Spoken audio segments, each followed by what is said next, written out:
ഇത് നമ്മുടെ മുറ്റത്തെ ആപ്പിൾ മരമാണ്. ഈ വർഷം നിറയെ ആപ്പിൾ ഉണ്ടായിരിക്കുന്നു. പച്ചക്കറികളും വളരെ നന്നായിട്ട് വളരുകയാണ്. ഈ വർഷം നമ്മൾ പച്ചക്കറികൾക്കും പൂക്കൾക്കും ഒരേപോലെ പ്രാധാന്യം നൽകി ധാരാളം വെറൈറ്റി പൂക്കളും നമ്മുടെ ഗാർഡനിൽ ഇപ്പോഴുണ്ട്. എന്തൊക്കെയാണ് നമ്മുടെ ഗാർഡനിൽ ഉള്ളതെന്ന് നോക്കാം. ഇപ്പൊ ആപ്പിളൊക്കെ പകുതി മൂത്തട്ടേ ഉള്ളൂ. ഇതിപ്പോ ഇനി കുറച്ച് നാളോടെ കഴിഞ്ഞാൽ 2-3 ആഴ്ച കഴിയുമ്പോഴേക്ക് ഇത് നന്നായിട്ട് പാകമാകും. ആ സമയത്ത് നമ്മൾ പറിക്കുകയാണ് നല്ലത്. അധികം വലിപ്പമുള്ള ആപ്പിൾ അല്ല, ഇത് ഗ്രീൻ ആപ്പിൾ ആണ്. നമുക്കിത് പറിച്ചു നോക്കാം എങ്ങനെയാണ്. ഇതുപോലെ ഗ്രീൻ ആപ്പിൾ ആണിത്, ചെറിയ ഗ്രീൻ ആപ്പിൾ, മധുരമുള്ള ടൈപ്പ് ആപ്പിളാണിത്. മധുരം ഉണ്ടോ നമുക്ക് നോക്കാം. കുറച്ചുകൂടി മുക്കുമ്പോഴേക്കായിരിക്കും ഏറ്റവും നല്ല ടേസ്റ്റ്. ഇപ്പൊ നമുക്ക് പറിച്ചു തുടങ്ങാൻ പറ്റുന്ന ആ ഒരു സമയമായിരിക്കുന്നു. ചെറിയ ആപ്പിള് ഇതുപോലെ നിറയെ ഉണ്ടാകും. ഓൾട്ടർനേറ്റീവ് ഇയറിലാണ് ഇത് ഉണ്ടാവുക. ഇപ്പൊ ഒരു വർഷം നന്നായിട്ട് ഉണ്ടാവുകയാണെങ്കിൽ അടുത്ത വർഷം ആപ്പിള് കുറവായിരിക്കും. ഇപ്പൊ UK-ലെങ്ങും പൂക്കളുടെ സമയമാണ്. എല്ലായിടത്തും നിറയെ പൂക്കളാണ്. ഗാർഡനുകളിലും പാർക്കുകളിലും എല്ലാം ഇപ്പൊ പൂക്കൾ ധാരാളം ഉണ്ടായിരിക്കുന്നു. നമ്മുടെ ഗാർഡനിലും ഈ തവണ കുറെ പൂച്ചെടികൾ നട്ടിരുന്നു. എന്തൊക്കെയാണ് നമ്മുടെ ഗാർഡനിലുള്ള ഐറ്റംസ് എന്ന് നോക്കാം. ഈ ഒരു ചെടി നമ്മുടെ ഗാർഡനിൽ ആദ്യം തനിയെ ഉണ്ടായതാണ് 3-4 വർഷങ്ങൾക്ക് മുൻപ്. അപ്പൊ അതിൽ നിന്ന് അതിന്റെ വിത്തുകൾ സൂക്ഷിച്ചു വെച്ച് വീണ്ടും അത് നമ്മളിവിടെ പാകി ആ വിത്തുകൾ നമ്മളിവിടെ വീണ്ടും എല്ലാ വർഷവും നട്ടു. ഇപ്പൊ ധാരാളം പൂക്കളാണ്. ഇപ്പൊ നമ്മൾ നടേണ്ട ആവശ്യമില്ല. എല്ലാ വർഷവും ഇതുപോലെ നിറയെ പൂക്കളുണ്ടാവും. കുറെയൊക്കെ നമ്മൾ പറിച്ചു കളഞ്ഞിട്ട് നമ്മൾ കുറെ ഈ സൈഡിൽ നിർത്തിയിരിക്കുകയാണ്. ഇപ്പൊ ഗാർഡന്റെ ഒരു സൈഡിൽ ഇതുപോലെ ഫ്ലവർ പ്ലാന്റുകൾ നിർത്തി കഴിഞ്ഞാൽ ഇൻസെക്ട്സ് ഒക്കെ നമ്മുടെ മറ്റ് വെജിറ്റബിളിനെ ഒന്നും ഒരു രീതിയിലും അറ്റാക്ക് ചെയ്യാത്ത രീതിയിൽ ഈ പൂക്കളുടെ അടുത്തേക്ക് വന്നോളും. അതുകൊണ്ട് നമ്മുടെ ഗാർഡനിൽ മറ്റ് കീടനാശിനികളൊന്നും തളിക്കാതെ തന്നെ പച്ചക്കറികൾ നന്നായി വളരുകയും ചെയ്യും. ചൂട് കാലാവസ്ഥ എത്തുന്നതോടെ UK-ലെങ്ങും പൂക്കളുടെ കാലമാണ്. എല്ലായിടത്തും നിറയെ പൂക്കൾ. പാർക്കുകളിലും സ്ട്രീറ്റുകളിലും എല്ലായിടത്തും പൂച്ചെടികൾ നട്ടുവളർത്തുന്നതിന് ലോക്കൽ ഗവൺമെന്റുകൾ വലിയ പ്രാധാന്യമാണ് നൽകുന്നത്. സൂപ്പർ മാർക്കറ്റുകളിലെല്ലാം പൂച്ചെടികൾക്കായി പ്രത്യേക ഡിവിഷനുകൾ തുറന്നിരിക്കുന്നു. നമ്മുടെ നാട്ടിൽ വളരുന്ന പല ഫ്ലവർ പ്ലാന്റുകളും UK-ലെ സമ്മർ കാലാവസ്ഥയിൽ നന്നായിട്ട് വളരും. UK-ൽ പൊതുവെ തണുപ്പ് കാലാവസ്ഥ ആയതുകൊണ്ട് തന്നെ പൂക്കൾക്ക് നല്ല കളറായിരിക്കും. ഇതേ ചെടികളുടെ വിത്തുകൾ തന്നെ നാട്ടിൽ കൊണ്ടുപോയി നമ്മൾ നട്ടാൽ ഇത്രയും കളർ അവിടെ ലഭിക്കില്ല. എല്ലാവരും തന്നെ ചോദിക്കുന്ന കാര്യമാണ് നമ്മുടെ ഗാർഡനിൽ എന്ത് വളമാണ് ചെടികൾക്കും പച്ചക്കറികൾക്കൊക്കെ നൽകുക എന്നുള്ളത്. യാതൊരു വളവും നമ്മൾ നൽകുന്നില്ല. വെള്ളം ഒഴിച്ചു കൊടുക്കുന്നത് മാത്രമേ ചെയ്യുന്നുള്ളൂ. കിച്ചണിൽ നിന്നുള്ള പച്ചക്കറികളുടെയും പഴങ്ങളുടെയും ഒക്കെ തൊണ്ട് നമ്മുടെ ഗാർഡനിൽ കുഴിച്ചിടും. അതുമാത്രമാണ് പ്രധാന വളം. ധാരാളം മണ്ണിരകളാണ് ഗാർഡനിൽ എല്ലായിടത്തും ഉള്ളത്. നമ്മുടെ ഗാർഡനിലെ മണ്ണിളക്കുകയാണെങ്കിൽ ധാരാളം മണ്ണിരകളെ കാണാം. എന്ത് കുഴിച്ചിട്ട് കഴിഞ്ഞാലും പെട്ടെന്ന് തന്നെ അത് കമ്പോസ്റ്റാക്കി മാറ്റും. അതാണ് നമ്മുടെ ഗാർഡനിൽ പ്രധാനമായിട്ടുള്ള വളം.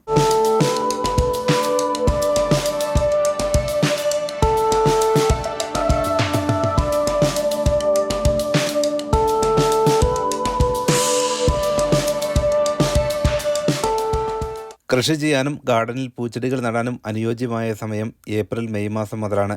ഈ വർഷം കൂടിയ തണുപ്പായിരുന്നു ജൂൺ വരെ. അതുകൊണ്ട് ചെടികൾ വളരാൻ വളരെ താമസിച്ചു.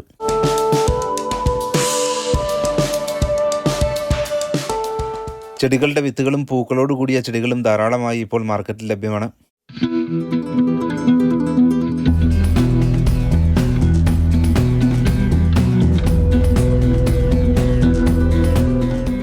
ഇത് നമ്മുടെ നാട്ടിൽ എല്ലായിടത്തുമുള്ള ചെടിയാണെങ്കിലും UK-ൽ എക്സ്പെൻസീവ് ആണ്.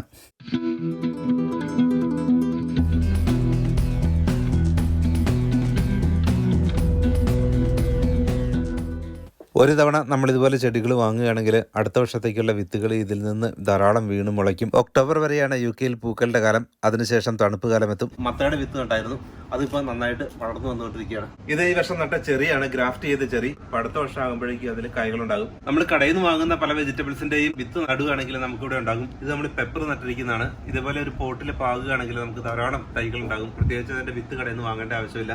ഈ റോസ്ബേരി എല്ലാ വർഷവും നിറയെ ഉണ്ടാകും. എല്ലാ തവണയും വെട്ടിക്കളയാണ്, വീണ്ടും ഇതുപോലെ ധാരാളം ഉണ്ടായിക്കൊണ്ടിരിക്കും. നമ്മുടെ വീട്ടിലോട്ട് ഒരു പ്ലാന്റ് മാത്രം മതി റോസ്ബേരിയുടെ കാര്യത്തിൽ.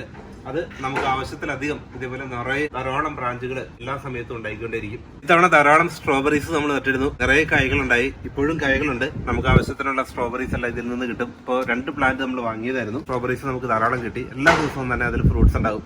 ഇപ്പോൾ ഏകദേശം കായ്കളൊക്കെ തീരുന്ന സമയമാണ്. സ്ട്രോബെറിയുടെ തൈകൾ തനിയെ ഉണ്ടായിക്കോളും. ഇതിൽ നിന്ന് ഇതുപോലെ ബ്രാഞ്ചുകൾ പോയി അവിടെ വീണ്ടും തൈകൾ ഉണ്ടാവുകയാണ്. അതേപോലെയാണ് സ്ട്രോബെറി. അതുപോലെ വളരുന്ന തൈകൾ വീണ്ടും ഒരു പോട്ടിലോട്ട് മാറ്റി കൊടുത്തു കഴിഞ്ഞാൽ നമുക്ക് ആവശ്യത്തിലധികം തൈകൾ നമുക്ക് ഈ പ്ലാന്റുകളിൽ നിന്ന് തന്നെ നമുക്ക് ലഭിക്കും. ഈ തവണയും ധാരാളം ചീരയുണ്ട്. നമ്മൾ ചീരയൊന്നും നട്ടില്ലായിരുന്നു. കഴിഞ്ഞ വർഷത്തെ വിത്ത് വീണ് വീണ്ടും തനിയെ ധാരാളം ചീര ഉണ്ടായിരുന്നു. അപ്പൊ അതിൽ കുറെയൊക്കെ നമ്മൾ നിർത്തി, കുറെയൊക്കെ പറിച്ചു കളഞ്ഞു. എല്ലാ വർഷവും ഇതുപോലെ ഇപ്പൊ തനിയെ ഉണ്ടാവുകയാണ്. 1-2 പ്ലാന്റ് നമ്മൾ നിർത്തിയാൽ മതി, പൂക്കളുണ്ടായി. അതിൽ നിന്നുള്ള വിത്ത് വീണാണ് എല്ലാ വർഷവും നമ്മുടെ ഗാർഡനിൽ ഇപ്പോൾ ചീര ഉണ്ടാകുന്നത്. ചീര പ്രത്യേകിച്ച് നടേണ്ട കാര്യമില്ല ഒരു തവണ നടുകയാണെങ്കിൽ. ഈ വർഷം മഴയും തണുപ്പും ഒക്കെ കൂടുതലായിരുന്നു. അതുകൊണ്ട് ടൊമാറ്റോ വളരാൻ സമയമെടുത്തു. ടൊമാറ്റോസ് ഒക്കെ പൂവിട്ട് വന്നു തുടങ്ങിയ സമയമാണ്. ലെറ്റൂസ് കടയിൽ നിന്ന് വാങ്ങേണ്ട കാര്യമില്ല. ഇതുപോലെ കുറച്ച് തൈകൾ നട്ടു കഴിഞ്ഞാൽ നമുക്ക് ആവശ്യത്തിന് ലെറ്റൂസ് നമ്മുടെ ഗാർഡനിൽ നിന്ന് തന്നെ നമുക്ക് കിട്ടും. നന്നായിട്ട് വളരുന്നതിന് പ്രത്യേകിച്ച് യാതൊരു കെയറും ആവശ്യമില്ല. വളരെ നന്നായിട്ട് വെള്ളം ഒഴിച്ചു കൊടുത്താൽ നന്നായിട്ട് വളരുന്ന ഒരു പ്ലാന്റ് ആണ് ലെറ്റൂസ്. ഇത് ഗ്രീൻ പീസ് ആണ്. ഗ്രീൻ പീസ് ഇതുപോലെ വളർന്നു വരുമ്പോൾ ചെറിയ മരത്തിന്റെ ബ്രാഞ്ചുകൾ കുത്തി കൊടുക്കുകയാണെങ്കിൽ അതിലോട്ട് കയറിക്കോളും. അങ്ങനെ ധാരാളം ഗ്രീൻ പീസ് നമുക്കുണ്ടാകും. വളരെ എളുപ്പത്തിൽ തന്നെ വളരുന്ന ഒരു പ്ലാന്റ് ആണ്. UK നന്നായിട്ട് വളരുന്ന ഒരു ചെടി കൂടിയാണ് ഗ്രീൻ പീസ്. ഇതുപോലെ ധാരാളം ഉണ്ടാകും. ലെക്ടൂസ് ആണെങ്കിലും വളരെ പെട്ടെന്ന് വളരുന്നതാണ്. കടയിൽ നിന്ന് ലെക്ടൂസ് വാങ്ങേണ്ട കാര്യമില്ല, നമുക്ക് നമ്മുടെ ഗാർഡനിൽ തന്നെ നടാം. പ്രത്യേകിച്ച് കീടനാശിനികളൊന്നും ഇല്ലാതെ ഫ്രഷ് ആയിട്ടുള്ള ലെക്ടൂസ് എപ്പോഴും നമ്മുടെ ഗാർഡനിൽ ഉണ്ടാകും. അതേപോലെ ബീറ്റ്റൂട്ട്സ് അരികൾ വീണ് തനിയെ ഉണ്ടാകും. അതല്ലെങ്കിൽ കുറച്ച് വിത്ത് സൂക്ഷിച്ചു വെച്ചിരിക്കുകയാണെങ്കിൽ നമുക്ക് എല്ലാ വർഷവും ഇതുപോലെ നടാം. ഇത് താമരപ്പൂവാണെന്നേ തോന്നുള്ളൂ, അത്രയ്ക്ക് മനോഹരമായിട്ടുള്ള പൂവാണ്. പക്ഷെ ഇത് ഡാലിയയുടെ ഒരു വെറൈറ്റിയാണ്. ഇതുപോലെ ധാരാളം വെറൈറ്റി ഡാലിയൊക്കെ ഇപ്പോൾ UK നന്നായിട്ട് പൂക്കളുണ്ടാകുന്ന സമയമാണ്. ധാരാളം വെറൈറ്റി ഡാലിയ ചെടികൾ നമുക്ക് UK ലഭ്യമാണ്. ഇതുപോലെ നമ്മൾ പ്ലാന്റ് കൊണ്ടുവന്ന് നടുകയാണെങ്കിൽ അതല്ലെങ്കിൽ അതിന്റെ വിത്തുകൾ കടയിൽ കിട്ടും. അത് നടുകയാണെങ്കിൽ ഇതുപോലെ നിറയെ പൂക്കളുണ്ടാകും. ഇത് പല വെറൈറ്റി ഡാലിയ ഉണ്ട്. ഇപ്പൊ ഇത് വളരെ ബ്യൂട്ടിഫുൾ ആയിട്ടുള്ള താമരപ്പൂവിന്റെ അതേപോലെ തന്നെ രൂപഭംഗിയുള്ള നല്ല ഡാലിയാണിത്. ഇതേപോലെയുള്ള ചെടികൾ ധാരാളം ഇപ്പോൾ മാർക്കറ്റുകളിലൊക്കെ ലഭ്യമാണ്. ഇതുപോലെ പോട്ടുകളിൽ നമുക്ക് വാങ്ങാം, അതല്ലെങ്കിൽ നമുക്ക് തന്നെ നട്ടുവയ്ക്കാം. അതിൽ നിന്ന് നമുക്ക് മാറ്റി നടുകയാണെങ്കിൽ നമുക്ക് ആവശ്യത്തിന് ധാരാളം ചെടികൾ നമുക്ക് മാറ്റി നടുകയാണെങ്കിൽ ധാരാളം ചെടികൾ ഉണ്ടാവുകയും ചെയ്യും. പല കളറിലുള്ള ധാരാളം പൂച്ചെടികൾ ഇപ്പോൾ മാർക്കറ്റിലൊക്കെ കിട്ടും. നല്ല വെതറാണ് ഇപ്പോൾ ഇതുപോലുള്ള പൂക്കൾ നടുന്നതിന് വേണ്ടി. പ്രത്യേകിച്ചും തണുപ്പുള്ള കാലാവസ്ഥ ആയതുകൊണ്ട് തന്നെ ഇതുപോലെ നല്ല ബ്രൈറ്റ് ആയിട്ടുള്ള പൂക്കളാണ് നമുക്ക് ലഭിക്കുക. അതുപോലെ റോസ് ചെടികൾ ഇതുപോലെ പോട്ടിലാണ് നിർത്തിയിരിക്കുന്നത്. ഇപ്പൊ എല്ലാ വർഷവും നമ്മൾ വെട്ടി നിർത്തുന്നതുകൊണ്ടാണ് ഇതുപോലെ ധാരാളം പൂക്കൾ നമുക്ക് ഉണ്ടാകുന്നത്. നിറയെ പൂക്കൾ ഉണ്ടാകുന്ന ഒരു ബ്രാഞ്ച് നമ്മൾ നേരത്തെ നട്ടാണ്. ഇപ്പൊ എല്ലാ വർഷവും ഇതുപോലെ നിറയെ പൂക്കൾ ഉണ്ടാകും. ചൂട് കൂടുതലുള്ള സ്ഥലങ്ങളിൽ വളരുന്ന കാക്ടസ് ആണിത്. നമ്മൾ മാൾട്ടയിൽ നിന്ന് കൊണ്ടുവന്നതാണ്. ഇപ്പൊ നന്നായിട്ട് ഇവിടെ വളരുന്നുണ്ട്. ചെറിയൊരു ബ്രാഞ്ച് കൊണ്ടുവന്നതാണ് നമ്മൾ മാൾട്ട വിസിറ്റ് ചെയ്തപ്പോൾ അവിടെ നിന്ന് കൊണ്ടുവന്നതാണ്. ഇപ്പൊ ഇവിടെ നട്ട് കഴിഞ്ഞപ്പോഴേക്കും ഇവിടെ വളരെ നന്നായിട്ട് ഉണ്ടാകുന്നുണ്ട്. അത് പ്രത്യേകിച്ച് ഇന്റീരിയർ ആയിട്ട് വെക്കേണ്ട കാര്യമില്ല, വീടിന് പുറത്ത് വെച്ചപ്പോഴും യാതൊരു കുഴപ്പമില്ലാതെ ഇതുപോലെ നന്നായിട്ട് ഇപ്പോൾ വളർന്നിരിക്കുന്നു. ഇതുപോലുള്ള പല വെറൈറ്റി കടകളിലൊക്കെ കിട്ടും, അത് കൊണ്ടുവന്ന് നട്ടാലും മതി. അതേപോലെ കൊറിയാണ്ടർ ധാരാളമുണ്ട്. അപ്പോൾ അത് സമ്മർ ആയി കഴിഞ്ഞാൽ, തണുപ്പ് കാലാവസ്ഥ മാറിക്കഴിഞ്ഞാൽ ഉടൻ തന്നെ നടാവുന്നതാണ്. നമുക്ക് ആവശ്യത്തിനുള്ള കൊറിയാണ്ടർ നമ്മുടെ ഗാർഡനിൽ നിന്ന് തന്നെ ലഭിക്കും. അതേപോലെ പൊട്ടറ്റോസ് ആണെങ്കിലും ഇതേപോലെ ധാരാളം ഉണ്ടാകുന്നുണ്ട്. മിക്ക വെജിറ്റബിളും തന്നെ നമ്മുടെ ഗാർഡനിൽ തന്നെ നമുക്ക് കൃഷി ചെയ്യാൻ പുറമേ നിന്ന് വാങ്ങേണ്ട കാര്യമില്ല. അപ്പോൾ കടയിൽ നിന്നൊക്കെ വാങ്ങുമ്പോൾ നമുക്ക് പലപ്പോഴും ഫ്രഷ് ആയിട്ടുള്ള വെജിറ്റബിൾസ് കിട്ടാറില്ല. അപ്പോൾ നമുക്ക് വേണ്ട സമയത്ത് നമുക്ക് കറി വയ്ക്കാൻ നേരത്തെ ജസ്റ്റ് ഗാർഡനിൽ വരിക, പറിച്ചെടുക്കുക. അത്രയ്ക്ക് ഒരു സന്തോഷമാണ് നമ്മൾ ഇതൊക്കെ നടുമ്പോൾ നമുക്ക് കിട്ടുക. ഇതൊക്കെ കുറഞ്ഞ വിലയ്ക്ക് നമുക്ക് മാർക്കറ്റിലൊക്കെ ലഭ്യമാണെങ്കിലും നമ്മൾ തന്നെ നട്ട് പരിപാലിക്കുമ്പോൾ ഉണ്ടാകുന്ന ആ ഒരു സന്തോഷം, അതാണ് പ്രധാനമായിട്ടും നമ്മൾ ഇതുപോലെ കൃഷികളൊക്കെ ചെയ്യുക. ഫ്രീ സമയങ്ങളിലൊക്കെ കുറച്ച് സമയം സ്പെൻഡ് ചെയ്യുകയാണെങ്കിൽ നമുക്ക് ഇതുപോലെ ധാരാളം വെറൈറ്റി വെജിറ്റബിൾസ് ഒക്കെ നമുക്ക് കൃഷി ചെയ്യാൻ പറ്റും. അതിനുള്ള അനുകൂല കാലാവസ്ഥയാണ് UK സമ്മർ എത്തുമ്പോഴേക്കും ലഭിക്കുക. ചീരയുടെ കാര്യത്തിലാണെങ്കിൽ ഒരു പ്രാവശ്യം നമ്മൾ നട്ടു കഴിഞ്ഞാൽ എല്ലാ വർഷവും ഉണ്ടാകും. ഈ വർഷം നമ്മൾ വിത്തുകളൊന്നും നട്ടതല്ല. കഴിഞ്ഞ വർഷത്തെ വിത്ത് വീണ് കിടന്ന് ധാരാളം ചീരയുടെ തൈകൾ നമ്മുടെ ഗാർഡനിലുണ്ടായി. കുറേയൊക്കെ നമ്മൾ പറിച്ചു കളഞ്ഞു. കാരണം നിറയെ ചീരയായിരിക്കും ഈ സമ്മർ ആകുമ്പോഴേക്കും. വെയിൽ തുടങ്ങുമ്പോഴേക്കും ചീര ഇങ്ങനെ ധാരാളം ഉണ്ടാകും. അത് പ്രത്യേകിച്ച് ഒരു കെയറും നൽകാതെ തന്നെ ഇപ്പൊ ധാരാളം ചീരയാണ് നമ്മുടെ ഗാർഡനിൽ ഉണ്ടായിട്ടുള്ളത്. നമ്മുടെ നാട്ടിലാണെങ്കിൽ സാധാരണ വെള്ള കളറിലുള്ള റാഡിഷാണ് കാണുക. ക്യാരറ്റ് പോലുള്ള റാഡിഷ് ആണെങ്കിൽ ഇവിടെ ഇതുപോലെ പിങ്ക് കളറിലുള്ള ഡയറക്റ്റ് ആയിട്ട് നമുക്ക് കഴിക്കാവുന്ന രീതിയിലുള്ള സലാഡിന് ഉപയോഗിക്കുന്ന റാഡിഷാണിത്. അപ്പൊ നല്ല ടേസ്റ്റിയാണത്. അതോടൊപ്പം തന്നെ ഇതിന്റെ ഇല ധാരാളം ഇല ഉണ്ടാകും, ടെൻഡർ ആയിട്ടുള്ള. ഇത് ചീരയുടെ ഏകദേശം ടേസ്റ്റുള്ള അതേ ഇല തന്നെയാണ്. നമുക്ക് തോരൻ വെക്കാൻ ഏറ്റവും നല്ലതാണ്. ഒരു കാരണവശാലും ഇല കളയേണ്ടതില്ല. ഇത് ധാരാളം ഇല ഉണ്ടാകും ഇതുപോലെ തന്നെ. അപ്പൊ ഇലയും ഈ റാഡിഷോട് കൂടി തോരൻ വെക്കുകയാണെങ്കിൽ നല്ലതാണ്. ഇതിപ്പോ ഡയറക്റ്റ് ആയിട്ട് നമുക്ക് കഴിക്കാവുന്നേ ഉള്ളൂ, അത് ബോയിൽ ചെയ്യേണ്ട കാര്യമൊന്നുമില്ല.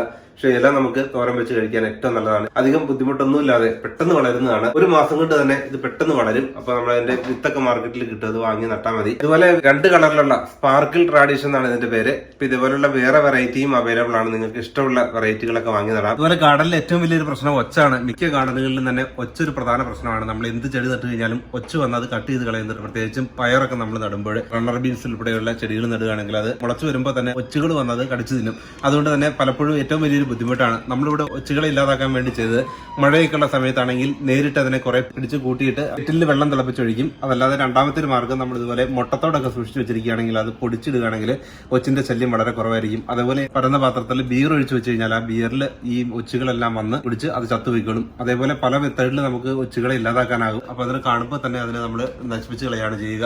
അതുകൊണ്ട് തന്നെ ഇപ്പോൾ ചെടികൾക്കൊന്നും യാതൊരു ബുദ്ധിമുട്ടുമില്ല. പ്രത്യേകിച്ചും ചീര ഉൾപ്പെടെയുള്ള കൃഷികളൊക്കെ ഇപ്പൊ നമ്മുടെ ഗാർഡനിലെ പച്ചക്കറികൾക്കൊന്നും യാതൊരു ബുദ്ധിമുട്ടുമില്ല. പ്രത്യേകിച്ച് വളമൊന്നും നമുക്ക് നൽകേണ്ടതില്ല. ഓർഗാനിക് കമ്പോസ്റ്റുകളൊക്കെ കടയിൽ കിട്ടുവാണെങ്കിൽ വാങ്ങി ഗാർഡനിൽ ഇടുവാണെങ്കിൽ ഏറ്റവും നല്ലതാണ്. പ്രത്യേകിച്ചും പൂച്ചെടികൾക്കൊക്കെ നന്നായിട്ട് വളരാൻ വേണ്ടി കമ്പോസ്റ്റ് ഉപയോഗിക്കുക തന്നെയാണ് നല്ലത്. അത് ഓർഗാനിക് ആയിട്ടുള്ളത്. പ്രത്യേകിച്ച് കെമിക്കൽ വളങ്ങളൊന്നും ആവശ്യമില്ല. ഇതുപോലെ നമുക്ക് ഗാർഡനിൽ വെള്ളം ഒഴിച്ചു കൊടുത്ത് അതിനെ കെയർ ചെയ്താൽ മാത്രം മതി. UK ഒരു വെതർ അനുസരിച്ച് ചൂടുള്ള കാലാവസ്ഥയാണെങ്കിൽ ആ സമയത്ത് ഇതുപോലെ പൂച്ചെടികളൊക്കെ നമ്മൾ സംരക്ഷിക്കുന്നതിന് വേണ്ടി വെള്ളം ഒഴിച്ചു കൊടുക്കുക. അതിന് ചുറ്റുമുള്ള പുല്ലൊക്കെ പറിച്ചു കളയുക. ഒരു കാരണവശാലും അത് ഉണങ്ങി പോകാത്ത രീതിയിൽ അതിനെ സംരക്ഷിക്കുകയാണെങ്കിൽ ഇതുപോലെ ധാരാളം പൂക്കളൊക്കെ നമ്മുടെ ഗാർഡനിൽ ഉണ്ടാകും.